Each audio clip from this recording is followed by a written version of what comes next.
It's really great to be here. I've really enjoyed listening to the speakers throughout the day. Unfortunately, I wasn't able to be here yesterday, but I try to catch up by talking to a lot of you. I'm going to be talking about a specific research project we've had underway to compile and analyze national data sets for the purpose of identifying metrics that we believe can be useful to aid as an aid to creative placemaking planning, implementation, and evaluation. So that's essentially, so you've seen the storybook idea, which I think is fantastic, and it's really taken off a lot under Jason's leadership. We always ask where the numbers are too. So if you think about the complementary part of that, not to say that'll have no numbers in it, but I think sort of the quantification element is kind of what our shop is working on. And again, I'm the Director of Research and Analysis there at the NEA. But first I want to make some general comments. Jason and I are often at pains to clarify that as far as measuring impact goes, there really is no substitute for program-centric evaluations. I don't want to scare you, but in order to really say anything meaningful about the outcomes of a creative placemaking project, and let me qualify that by saying meaningful in the sense of changes specifically attributable to that project.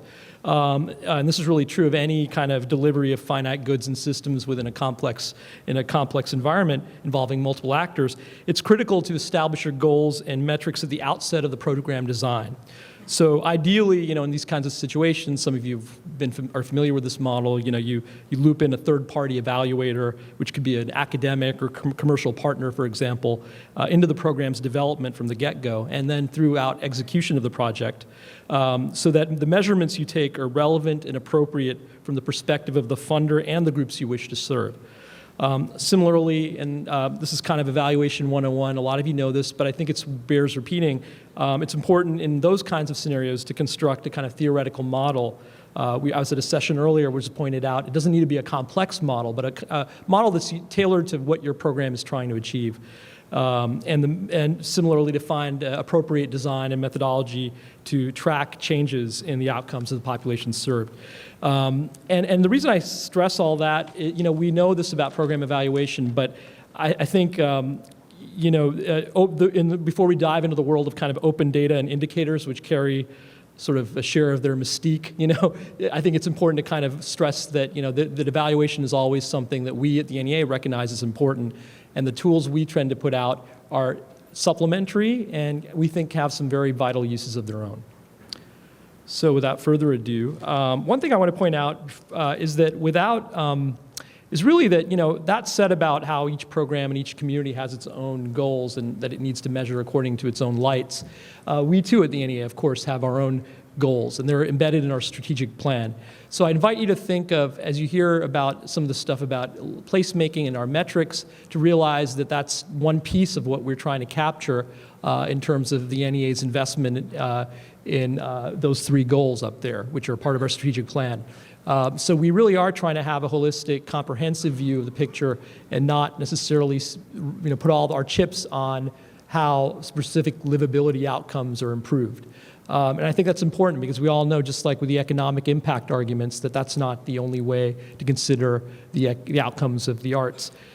So these three goals here each have measurable outcomes, and we're really accountable to the White House Office of Management and Budget, to Congress, and to the American public in reporting these outcomes.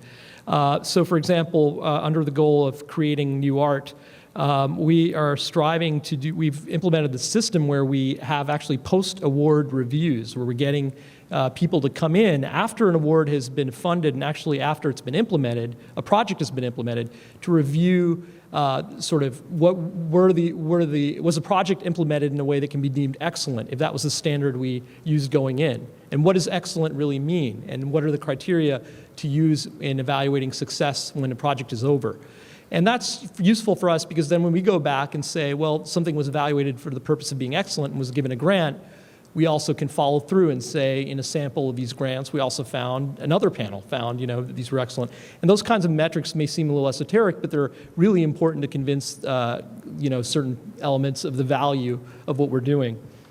Americans throughout the nation experience art. This goal about engaging audiences, engaging people in the arts. We certainly really take very seriously that goal, so we are not just about we take seriously the goal of outreach and access to the arts, but we also want to make sure people have an opportunity to experience the arts, and that they come away from an arts experience that was supported by the NEA with a sense of heightened development in certain areas that we try to measure. So to be specific, we do a bunch of audience surveys of grantees who are putting on live exhibits or theater or dance or music, and we try to capture what the audience experience was at some of those events. We're still piloting this effort, but it too will, I think, give us some metrics that are, I think, more meaningful to us than, say, just the number of people who went to any of these events. And lastly, we get to what I think we're all concerned about here, which is really the livability goal, that dimension of what we try to do with the arts at the NEA. So one of the outcomes we have is that American communities are strengthened through the arts. And one of these metrics we use here is actually we go in and we review final reports that are submitted by grantees for programs like Jason's, and we're still in the progress of kind of coming to terms with the ways we're going to the criteria we're going to use, but essentially going in there and determining if these projects are reporting evidence of having improved livability on one dimension or the other. And I know that's a very hard thing to do, but in many of these cases, some of these projects already have in their applications, some of these, the organizations have stated very clearly what goals they want to accomplish. And so we just want to know, did they make any progress in those specific goals? And so that gives us something to obviously report up as part of the chain of reporting performance, reporting accountability to our stakeholders and to Congress. But at the same time, we wanted to give something to the field. So what you've heard Jason describe, and he's really been on the forefront here talking to his constituents, I guess you could say, and finding out that they really did need technical, or asking for technical assistance. So we thought we would help too. As a research office, we wanted to help in developing a guidebook with a series of national indicators that I'll be talking about that can be used by communities, as well as local indicators, to talk about the relationship between the arts and general livability, and the relationship between arts and the goals of creating creative placemaking projects. So what I mean by, so we're actually working on this project right now, and that's what's represented there by progress. So we're actually working on this, and we too expect to release something around the spring. So why now? Why indicators? It is somewhat of a magical word, or it can turn people off too. But let's just let me just explain. There were several factors that made this highly, really irresistible from a research standpoint, but also ultimately from a programmatic view. Was to that there is as many of you know, this administration is really pushing open data, open government, more access than ever, I think, to large tracts of data. And getting users to come at the data in really ingenious and inventive ways. But as we found, many of the most valuable data sources we would tend to use to look at the value of certain community, of our projects in certain communities, for example, or how they're being understood in certain communities, they're all over the map. I mean, these data sources, as some of you know, they're not conveniently in kind of one place. For a lot of these organizations who want to evaluate sort of community level change through national level data. And this is also part of it. It's kind of akin to what Jason said about partnerships.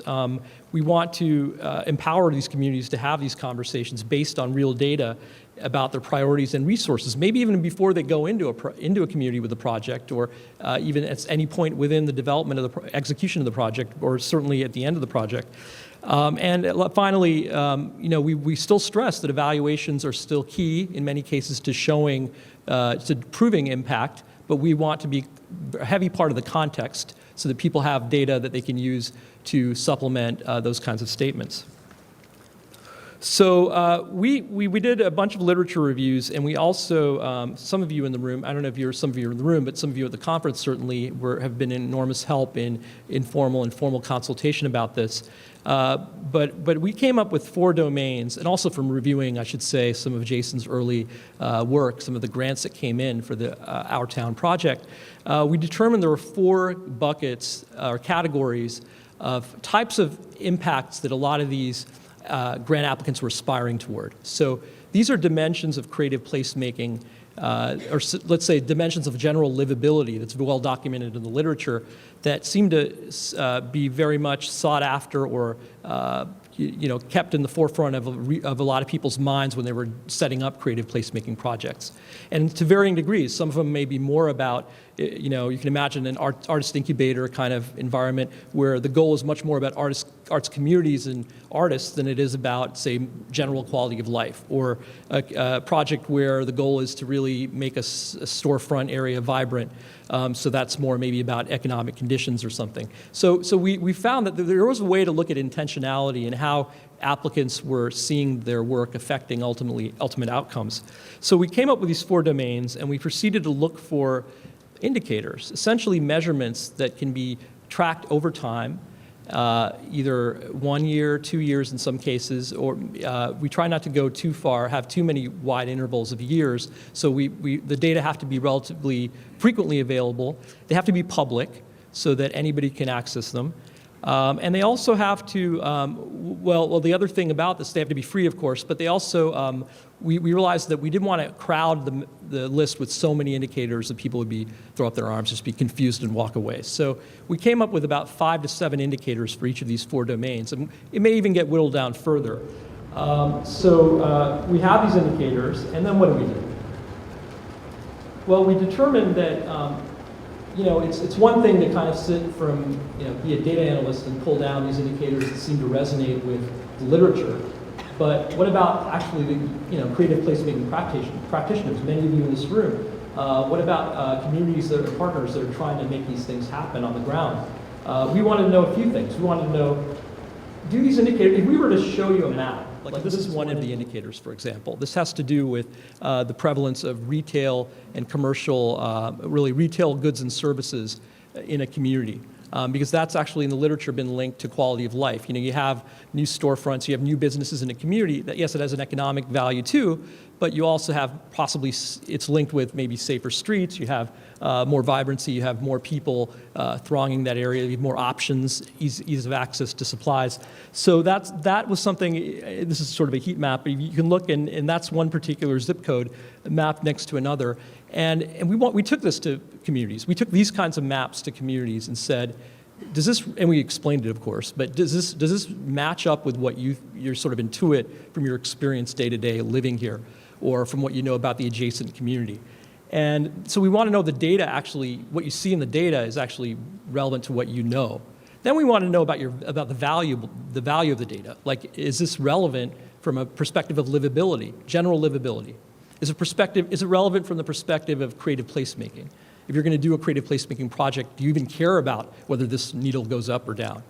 So those are the kinds of questions we asked. We also, of course, and this is a big thorny question, but how do you get to a microgeographic level that matters to people in the community? So you can talk about state level, and people want to know, obviously, about towns and cities and rural areas. If you talk about those areas, you want to know more about census tract or neighborhood, perhaps. So what's the sort of sweet spot? There is no sweet spot, I'll just tell you up front. But what we can do is show people, here's a variety of geographic levels we can cover. And as it turns out, all the indicators we're looking at are available at the county level. Most of them are available at the census tract level, and some of them are available at the zip code level. So, and then finally, we want to identify local data sources and indicators that could supplement the national indicators, because that's where we felt ultimately it's going to be a grassroots effort. People are going to want to, there'll be data sources we couldn't think of, certainly at the national level, that may be only available in certain towns and cities or rural areas, and we wanted to sort of invite those kinds of indicators to rise to the surface. So the methods here, we have your fearless leader, Jason Schupbach there. And so we had a site visit. We actually worked with the Urban Institute on this project, and they conducted a site visit to, I think it was about 6 grantees from the Our Town project. But it was, you can't, obviously that's not an enormous amount, but what we did is we talked to a lot of people, partners, people in the community, organizers of the projects, and it was as representative as we could make it. So you had big, large, mid-sized, small towns, you had rural, urban, you had different geographic regions represented. Convenings with representatives, that is to say we invited, I think it was about 4 grantee organizations and their partners to talk with Urban Institute about this work, and thank you. I think Ann Gadwa Nicodemus was a great help there too. And then we had a focus group with some really interviews too with experts who are deemed national experts in this subject, but also some people in the government and in rural areas, for example, that may not be represented even by some of the other exercises. So what did we find out? The majority of the indicators were deemed relevant. What does that mean? It turns out that most of the indicators were deemed, we actually didn't get much balking as into, this doesn't seem like it reflects what I know about my community. So in a validity, just face value, like do these data square with what I know? There were a few cases when it didn't, and we tried to document those. But for the most part, they seem to be about right in that sense.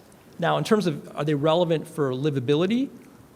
Again, majority of these indicators throughout the testing proved to be, at least through all these inputs, proved to be considered valid for the most part in terms of reflecting dimensions of livability that people care about. Now, where it gets tricky is, are they valid for the goals of individual creative placemaking projects? You know that you just saw almost like a typology of all these different project kinds that can be deemed a creative placemaking project, from public art to, as you mentioned, artist incubators to cultural districts, all kinds of things. And so are each of these projects going to necessarily see each of these indicators or all the indicators as relevant to their own project? Probably not. So this is actually informing us and to find ways to sort of marry indicators to certain types of projects in a way that may make more sense in whatever guide we present ultimately. Urban and rural respondents, this was somewhat interesting. It turned out that there wasn't much dissent, I should say, among urban and rural respondents. We had, I think, a good sample of both in this relatively small sample that, for these focus groups and so forth. They didn't seem to differ on points of the indicators. Now, it's true, rural respondents said some different things, and we got different responses that were very valuable, but it wasn't like they disagreed because of that factor. And we also didn't find much disagreement in terms of across different project types, across different budget sizes. So it was really interesting that there was some, there was some commonality there in people, how they viewed these indicators. And then the biggest problem, which we kind of predicted going in, is that, county and zip code level data are not necessarily ideal in all these cases. But I think what we got out of it at the same time was there was a real appetite, we felt, for contextual indicators. What does that mean? That means, okay, so I have an indicator that the data may only be relevant to a particular large area, and I may be one small town in that large area. But if I know something else with that data, I can probably get a better sense of how I fit within that larger community. So for example, a lot of people want to know demographic information about that community, in addition to, demographic data relevant to those indicators, that they can marry with the indicator to tell a better story about the communities they worked in. And that's something we're working on as we present this guide, which will have a web presence also, like the storybook, which would enumerate, here are the indicators that we've come up with, here are the rationale, here's how you use them, here's some lessons learned, and some of the contextual work that people may want to, other sources they may want to consult so they can interpret the data properly. So I'm just going to walk you through 3 indicators to give you an idea of what we learned. If you look at this one, attachment to community, so I didn't actually spend time, I realized, when we talked about those 4 domains. So let me just really quickly go over that again. One was attachment to community, which involves a lot of civic, social cohesion kinds of indicators. Another one is economic conditions, which kind of speaks for itself. Another one was quality of life, which is a very tricky one, but it includes such indicators, as I showed you one about presence of retail goods and services, but also things like crime rates, local property destruction, different kinds of values we have there. And the 4th one was on artists and arts communities, which is really, and that's key because we believe that's a very important part of our, the way we consider creative placemaking outcomes. It's obviously a lot of them are to enhance arts and artists and arts communities themselves. So this one about attachment to community, this is an indicator that I guess tested very well. It was the number of civic engagement establishments per 1,000 people, and that was a select group of kinds of organizations that we derived from the county business patterns data, and it's available at the zip code and county level. So you can imagine a scenario where somebody using this is doing a project where the goal is really to foster more civic engagement in some way, and social cohesion, and they want to know, okay, what are the numbers from the national level on this community? This is the lowest you can get, zip code and county level, and we do it per 1,000. But there are issues, of course. So one concern is that these data may not be available for some really low population areas. That's one kind of the issues with the census data, is that when you get below a certain number of people, they can't report it out because you could pretty much identify who it is, and they want to disclose, they don't want to disclose they want to protect confidentiality. Another one is that I've said civic engagement organizations. What that really means is that purely voluntary organizations, organizations that don't have any payroll are excluded. That doesn't mean nonprofits are excluded. It means if you don't pay, if it's just voluntary, it doesn't count. And we also, unfortunately, it excludes the way this is designed in terms of selecting certain types of civic engagement groups. It's excluding educational institutions and commercial establishments. For example, you can imagine a local coffee shop being a real hub of civic engagement in a community. Well, you wouldn't know that just looking at these data. So that seems like a lot of caveats, but actually there are ways you can use these data still in very helpful ways, we think. So for example, take those low population areas. It may be possible to do almost like cultural asset mapping, where you go in and you actually count the number of civic establishments. So you may say it's a bowling alley, which actually is counted, but you could choose something that isn't counted because you believe it is a civic establishment, and you can, therefore the count may be more valuable maybe than the per 1,000 number if it's a low population number, for example. Another thing we find is this is true with arts organizations, of course. You often serve civic establishments, often their audiences or their beneficiaries aren't necessarily where they're located, right? So how do you track that? Well, that's something that people need to keep in mind when they use these indicators, that it may not be that area directly contiguous to the institution that is benefiting from that work.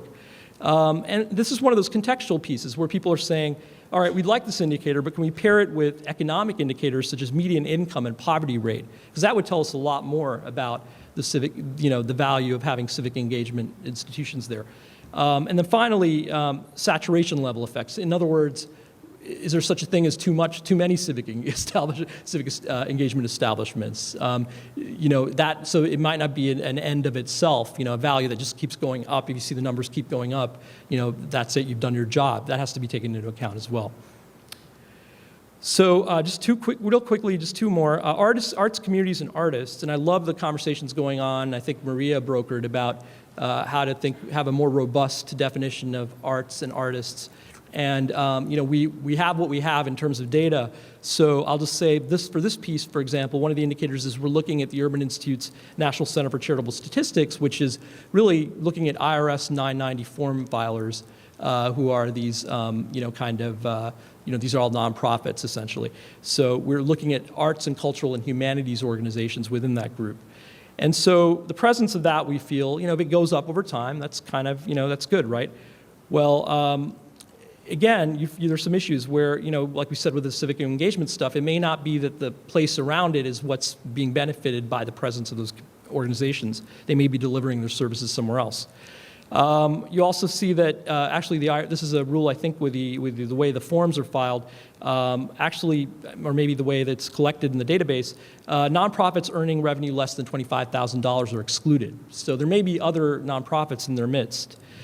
And also, it doesn't include, there are all kinds of organizations that are, if you adopt a more expansive definition of the arts, there are groups that are doing arts that may not call themselves an arts or cultural humanities group. How do you account for that? So there are a couple of other things, I won't read all of them, but you get a sense that they're complicating factors. So we're going to set this all out there in a way that we hope is easy for people to understand and relate to when they draw down these data. Finally, economic conditions. This was an indicator that was seen to be really, again, all the ones I'm showing you are kind of the ones that are really tested really well. Sound like I'm talking about Jell-O marketing or something, but did pretty well. So active businesses, percent of businesses collecting mail that's actually a collaboration with the Postal Service and HUD, where they go in and they look at inactive addresses, and there are a couple caveats here. One of them is pretty interesting, actually. When you think about it, a lot of businesses collect their mail through post office numbers, not through where they are. And that's something that is excluded from this count.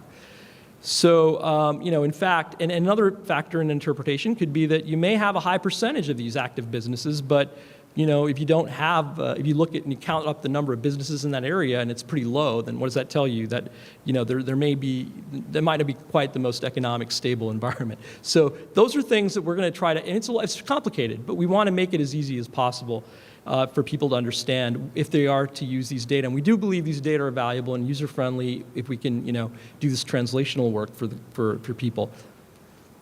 So finally, we have 4 kind of products coming out of this. One is a user's guide, as I've said, for these national arts and livability indicators. Another is this guide, and it's actually taking the form of a database right now of local data sources where we've got more than 100 different data sources and indicators that have been captured, partly with working through the Urban Institute, but also on our own, that we think are relevant to creative placemaking that you may not know about, and they may not rise at the national level.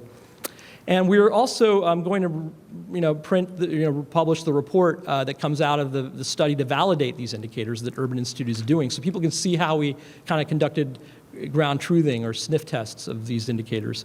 And we will also hope to have, working with Jason, we'll hope to put up some kind of web presence that will give people, and this gets back to the technical assistance piece, tools and kind of guidance on how to evaluate programs related to creative placemaking.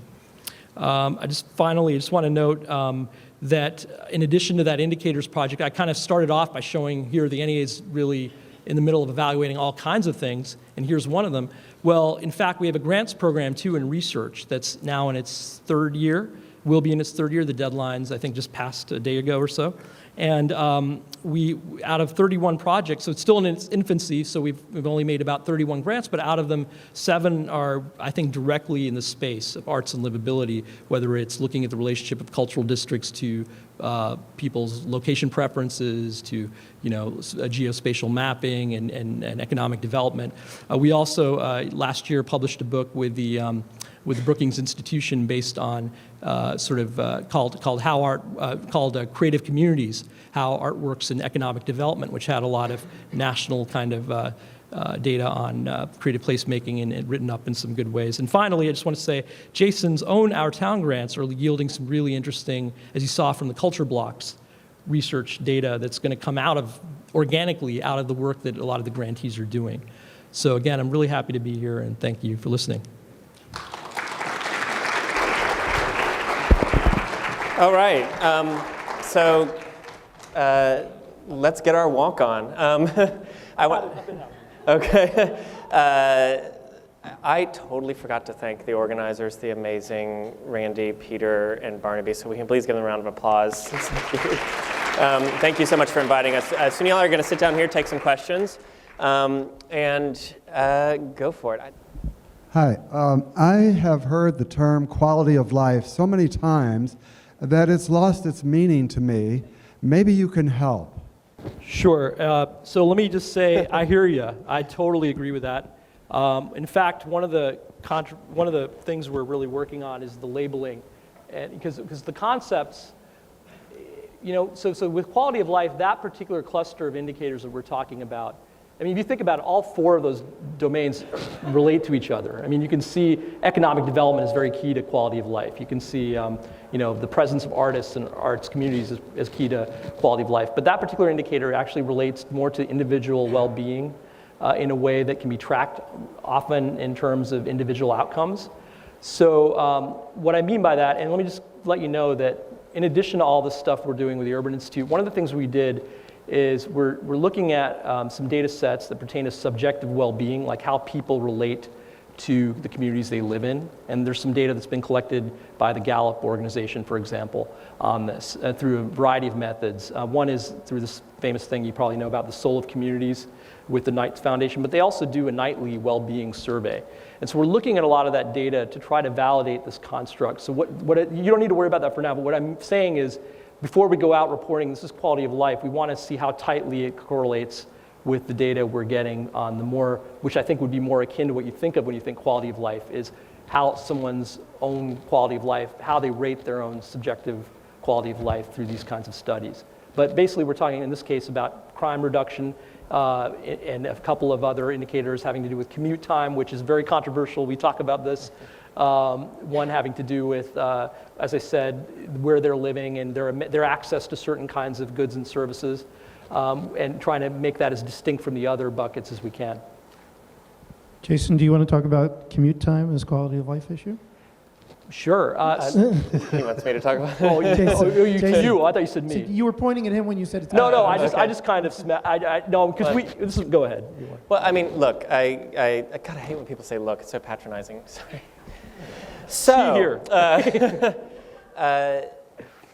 We are trying to be very careful to not make a judgment call about what a community should be with this. You know, these are just data points. We're not saying because you have to drive 50 miles to your job, well, maybe you like that. Maybe you like living in the suburban area or the rural area, and it does take 50 minutes to get anywhere. So these things are very subjective, and how that we hope they are used by people. The basic sort of overall theme here is, measure what you value, and people will value what you measure, right? So what are your values? What are you trying to get done with your project? That's right. Yeah. And pull the indicators that make sense for you for that. So we do not want to ever put anything forward that says, well, gosh, if you guys don't have exactly X thing and X crime data isn't something, your community is just not a good community, and it just doesn't live up to the standards that we're trying to set. I mean, there's no judgment in any of that. And so we have to just be very careful in the way that we present some of those things like commute time. There are some people that do believe that commute time is really an indicator of quality of life. There are some that aren't, but it's a menu to pick and choose from based on whatever your project goals are. Yeah, the menu word, I know gets overused, is really true here. I mean, it's what the values the applicant and the grantee and projects are trying to accomplish. I mean, where they see their goals, and if for example that is a tangible goal for them to make, that they want to make a more walkable community or something, that may be a more valid indicator than some other indicator. Great. Please identify yourself. Hi, I'm Jarl Thorne, the founder and artistic director of the Avenue Concept. Working in public forum, I've struggled with finding good ways of finding and gathering accurate data. And I was wondering, with your experience, if you had any suggestions of existing tools or processes or anything similar that you found that works well to gathering that data beyond just written surveys or people asking questions, or if maybe that's it. Thank you. Way to go. I think that's you put your finger on something toward the end. I think that's very important. It's not just surveys. It shouldn't be just surveys and written data. And even the Census Bureau is thinking of smarter, more efficient ways to capture data through through the internet and through kind of different web scraping techniques and things that are much more conducive to the world we live in terms of big data. I don't think that right now where we sit, we have access to all those great opportunities yet. I think we're trying to build a bridge to the data that we know we can access. So what we're hoping is at the end of this project, this is one place, for example, one can go to draw down certain data and look at it in a way that's not going to,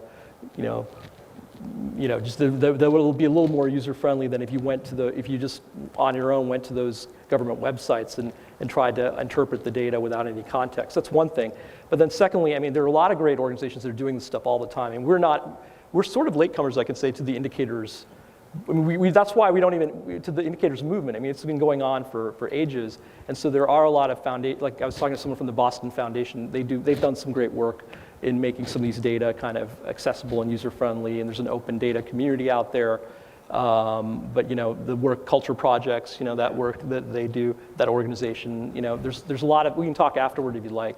Yeah, there's the National Neighborhood Indicators Project that's been around for a really long time. I think that there's nowhere you can go on the NEA website right now and even find a page about how to do evaluations. So we really want to correct those kind of things in the next six months to a year, give people at least the basics of how to begin thinking about evaluation, thinking about how to use data. We'd like to do some webinars with experts. I mean, we need to wade into this. We're wading into it from the kind of technical assistance standpoint, but because we have such a wide swath of projects and wide swath of people that we engage with across the country, we're going to start kind of big and in pointing you to other resources and getting people started with it. But I'll just say this, I mean, we don't want everybody to have to spend 100% of their time becoming data wonks and evaluators. We want you guys to do art. We're the Endowment, So we highly encourage people to hire evaluators early on in your project. That can be something that you can put into your grants to us. We realize that not all of our grants are big enough to afford to hire an evaluator and do your project. It's a problem. But there are professionals who do this stuff. You don't have to, it's like hiring an accountant, we do not want you guys to become data wonks. That's just have to say that. That was a little bit of my lecture at the beginning. I didn't mean to sound pedantic, but I was just trying to say that this is very important to recognize that those partnerships you build with a third-party evaluator in your community, like an academic researcher in your community who's interested in that work, or a commercial firm. I think that's really important in many cases, and I know not everyone can budget for that, but I think if you can get it in early on, you'll have a much better idea of where you're going and how to evaluate. Yeah, there might be a social science school nearby that you could engage, something like that. So. Yeah. Staying on that topic, sure, and Sarah Lee from Silver Linnet. I'm a really big proponent of the developmental evaluation model, which places a little bit more emphasis on emergent outcomes and sort of ongoing process and program improvement as you go, and a little less emphasis than traditional evaluation models do on sort of defining all of your outcomes really, really rigorously from the outset. And I think, just personally, I feel like that model is more supportive of ongoing learning and adaptation. I think it creates a really great relationship that doesn't silo evaluation from the program work. And so I'd just be curious to hear your take on that model, and whether that's something that you think that NEA encourages, is open to. Yeah. So we would, formative evaluation is key in those, that's what you're talking about, and we've sort of emphasized sort of the outcomes approach element, partly because only for our own reporting. Now a lot of the stuff the NEA has to do, we're in league with all the other government agencies have to report results at the end of projects, and the report, I don't want to bore you, but the White House Office of Management and Budget, they're getting more adaptive or accommodating of what you're saying, is showing interim progress and showing that we learned from our mistake. Now the evaluator talked to us and we learned something. So we're trying to not be in a box where we only have to report what happened at the end of the project. So similarly, but I'm telling you that it's a learning curve, because a lot of the way the government's, the accounting system has worked, accountability system has been about final results. Now we're all kind of together trying to also empower grantees to use these tools early on, even just to get a lay of the land, what does this community look like? And then understand that you can track these things and determine which ones are relevant to you, if any. You don't have to use them. And if they are relevant, can you maybe making a mid-course alteration to your project? Alex Aldrich from Vermont. I'm wondering if you have, following up with a different question about learning, since livability, one of the best indicators of it is the quality of the schools in a particular community. Have you done any research with the Department of Education, not just around what is the status of arts education in schools in this country, which is an enormous beast that none of us really wants to touch, but is there any compelling data that could be available that we should be paying attention to now, so that as we do begin to pay more and more attention as it becomes more and more of a crisis, we actually have a starting point that we can compare how we're doing with how we're not doing? So very complicated question, but I'll just say that's one of the things. You said you didn't refer to the fact that you said that you weren't talking about the fact that whether there is arts education or not, I think, right? You're talking more, but actually that in itself is a big knowledge deficit. We don't have a really good national system for tracking the availability of arts education in different places. And in fact, the director of arts education, Ayanna Hudson, relatively new director, has made it a priority of hers to work with the Department of Education to come up with a way.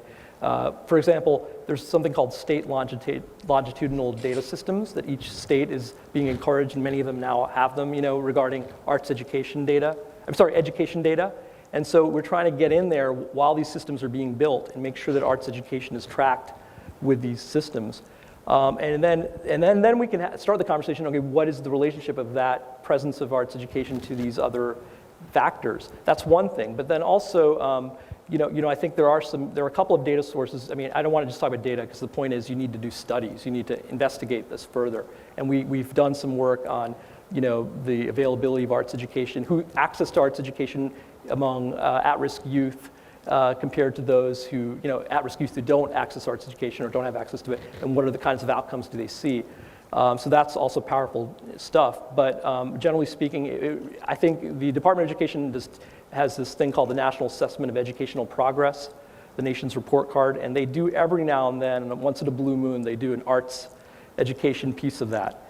And they did one in 2012, I think, 2009 or something. And that actually is their sort of attempt to report on the status of arts education in terms of achievement in the country. But that's just one metric, and I think we need a lot more robust work. We're trying to work with education on that. Hello, Maria Rodriguez-Winter from Toledo, Ohio, Sophia Quintero Art and Cultural Center. Can you speak into the mic a little bit closer? I'm sorry, Maria Rodriguez-Winter from the Sophia Quintero Art and Cultural Center in Toledo, Ohio. My question is, for years, over 40 years, I've been a community organizer. And one of the effective ways of being able to create change has been the use of Peter Drucker's management by objectives style of developing activities and evaluating. Is that something that's not practiced anymore, or I'm just a little bit... Peter Gardner's style, you said? Peter Drucker. Sorry, I didn't hear the last name. Oh, Drucker, oh yeah. Drucker, Peter Okay. Drucker. We actually, I'm sorry to be, profess my ignorance here, but I don't actually know about that particular model. Me either, sorry. I have time for- would love to learn about it, seriously, so. I think the young lady here has been waiting quite a while. Wave, there you go. Hello. So my question is, many people have talked about how they feel that often the evaluation methods or what's being asked to be measured doesn't seem to make sense. And so I wanted to know what is a way that organizers, that programmers, that organizations can speak to that to funders in a way that can be heard and can actually affect change. Like, what would be a helpful way to be able to communicate and say, this isn't a very helpful indicator when I'm trying to write this grant. How could they then communicate, I've got, other possibilities or other ways of doing it, and how can we communicate that in a way that will actually be effective and that can help in kind of turning that? So I don't know if you have any suggestions about that, or... Sure. I mean, again, I think it's a matter of engaging a professional. You have so many options depending on what type of project you're doing and what type of goals you're trying to reach, what the things are that you should measure. The earlier you can engage a professional who will help you understand what things actually are measurable through a process and how to measure them as you're going through that process will enable you to be able to report out better to a funder. Look, again, it's the measure what I value. If your value is, I want to see these kids, you said you work with kids earlier, and I appreciated your comment. What I want to see is education improvement in these kids, or hopefully an evaluator would work with you and say, well, here's some ways we can actually track that, and we need to track it at X, and X time. So when you're saying your goals to us, let's say you're applying to an arts education grant, there's a section that says, how are you going to evaluate it? You say, well, here's the things that we're actually going to measure, and here's where we're going to do it over time. But it's so project dependent, and we fund so many different things that what we're trying to do is, number one, hopefully in the next 6 months to a year, we'll have some stuff about how to engage those professionals, so you're not just wading out into the water by yourself. But then two, here's a lot of the different options you can have to potentially measure different kinds of things. Where we're a little bit further along with some of the data type things is in this livability sector, where we've done these studies and are trying to pull down national data that relate to the project outside of the project in the community, right? So what are the community-based impacts, the bigger impacts that an evaluator might be able to say, well, it's very clear you guys want to reduce crime, here's the crime data we might want to track. Now, saying that your individual project is the only thing in that community reducing crime, of course you can't actually say that, right? There's a million different things going on in the community. But you could at least track it as something that you're interested in because it's part of your project goals. And so, that's why I just think it's so important to have that professional on board early on in your project to help them help you understand what you should actually be measuring based on your own individual goals for what your project is supposed to be. Does that answer your question? It does a bit, and I think I come from an organization that often goes to experts for that, but on a much smaller scale, that can cost a significant amount of money And so I'm just wondering, on a small scale, what can people do, or what channels are there for them to really communicate, some concrete ways that they think it would be helpful to measure as they think about small grants. If you're talking about activists, you're talking about small community centers that are applying for grants that may have very, you need to do this or the other.